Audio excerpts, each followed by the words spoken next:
Level 1. You wake to a sliding silence.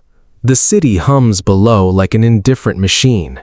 Your phone sleeps face down. A note waits on the kitchen island. No letterhead, just 3 words. We can trade. You laugh because it sounds like a carnival trick. Cold wind through the open window answers. You think of the stock app, the vault, the accounts with neat green numbers. Happiness has been a whisper in meetings, a vacation scheduled, a promotion you never refused, but the whisper never landed. The offer is simple. Bring wealth, receive happiness. No vague promises, a scale, a ledger, a signature. You glance at your reflection in the stove. You have lived by contracts. Now someone hands you the final clause. You go. You always wanted certainty. The baseline in the building's structure. Lights like eye sockets watching. Figure appears. Not a person you know. A suit like midnight. A smile that has rehearsed kindness. They do not ask for your name. They know every account number. You suppress a shiver. A velvet box rests on an oak table. It clicks open like a trap. A small scale. A ledger bound in black. The first page named Terms. You read because you must. You always read the terms. One line jumps at you. Happiness is transferable. Wealth is quantifiable. Loss is absolute. You sign. Your pen trembles. The ink drinks your name. Level 2. The ledger is heavier than it looks. Columns for assets, columns for wants. Happiness is measured in weights, not pounds, not numbers. Weights, a laughable, archaic measure. You ask how they convert a sunset, a child's laugh, the sting of music. They show you the formula. A decade of steady income equals a week's euphoria. A friendship severed equals 2 months of steady contentment. A memory erased buys a month of quiet. You calculate like you always do. You run scenarios in your head. This is a spreadsheet with blood. You think, I can afford a lot. The temptation is clinical. No altar needs candles, just options. They place tokens on the scale. A coin for every memory you trade. A stack for your retirement fund. You listen to the weights clink, sound like small funerals. They offer you a demonstration, a single childhood memory. They put the memory into a glass vial. It looks like breath turned solid. You see yourself at 8, the smell of a field, a laugh. You feel the warmth spike behind your ribs. Then the vial is raised. You watch the memory leave. It melts into the ledger like spilled honey. A number appears in the happiness column. Pleasure blooms, immediate, bright, cinemascope euphoria. You gasp. It may be the most honest pleasure you have ever felt. There is no guilt, only the ledger's neat arithmetic. You can buy this euphoria again. You can buy more. You will never have to be patient again. Level 3. The ledger is a mirror. Every purchase leaves a shadow. They warn you about diminishing returns. You think you understand. You do not. The second trade is cheaper. The feeling is less wide. A third purchase narrows the edges. You chase that first spill of light, addicted to the architecture of certainty.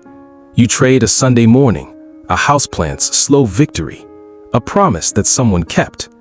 You feel that emptying with the same clinical calm. Happiness arrives, edited. No noise, no context. A perfect wave. But the ledger collects what you relinquish. Names become blanks. Conversations memorize their own absence. You notice the gaps in family photos. The air around you acquires a sterile quality. The world does not blur, it clarifies. Your calendar fills with things that promise growth. You no longer taste the flavors of small surprise. You trade a year of anxiety for an easy morning. You trade the sting of loss for the comfort of denial. You think you're solving for peace. You are negotiating with the architecture of your soul. And the ledger is patient. It always balances. Level 4. The room hums as you make the big trade. They bring out the heavy pen. This contract is different. It asks for things that do not have market values. The safety of helpless mornings. The possibility of failure. The sharpness of regret. You balk.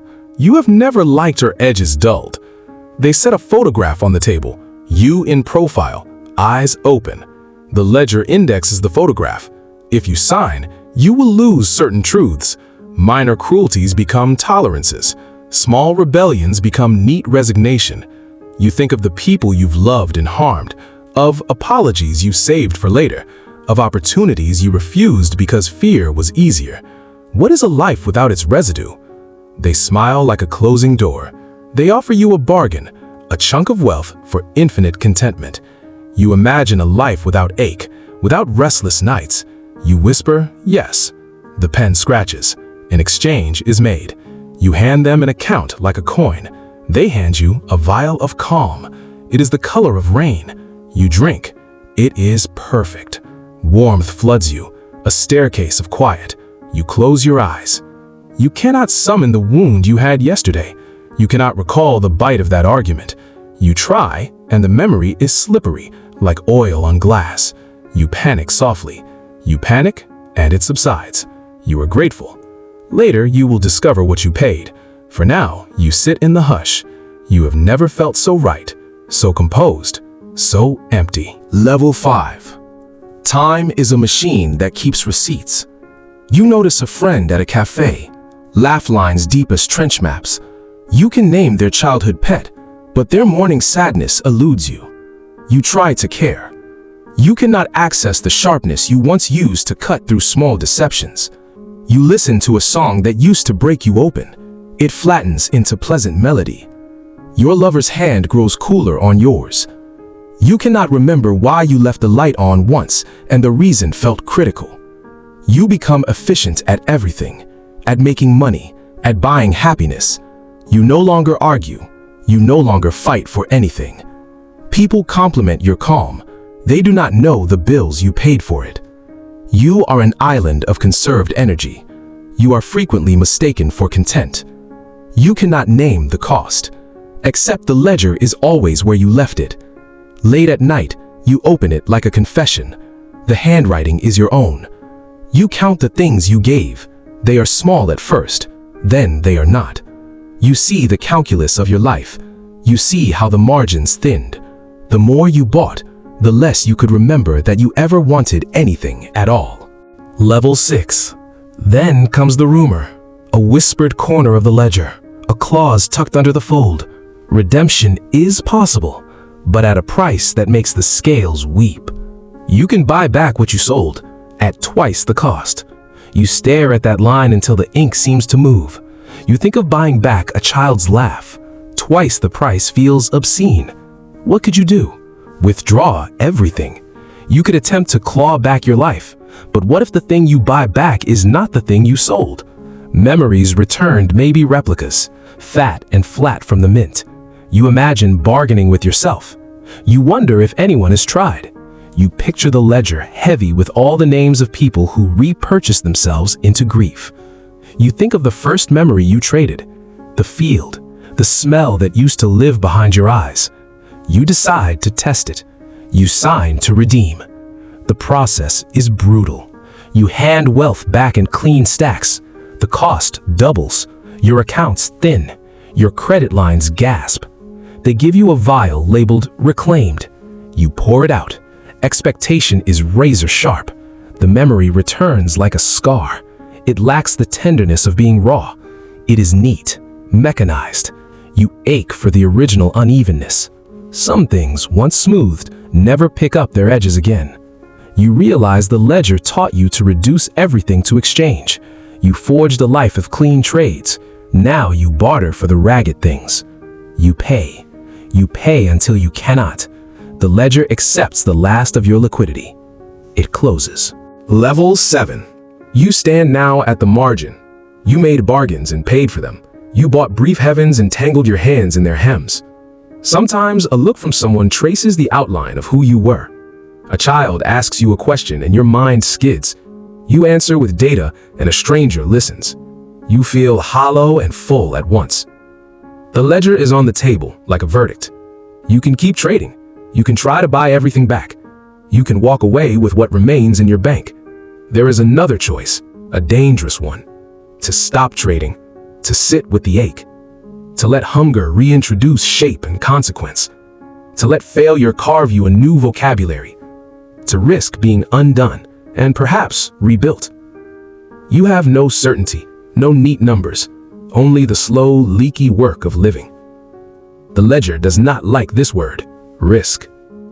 You think of the first sunrise you sold, of the first laugh, of the things you cannot price. You close the book, for now.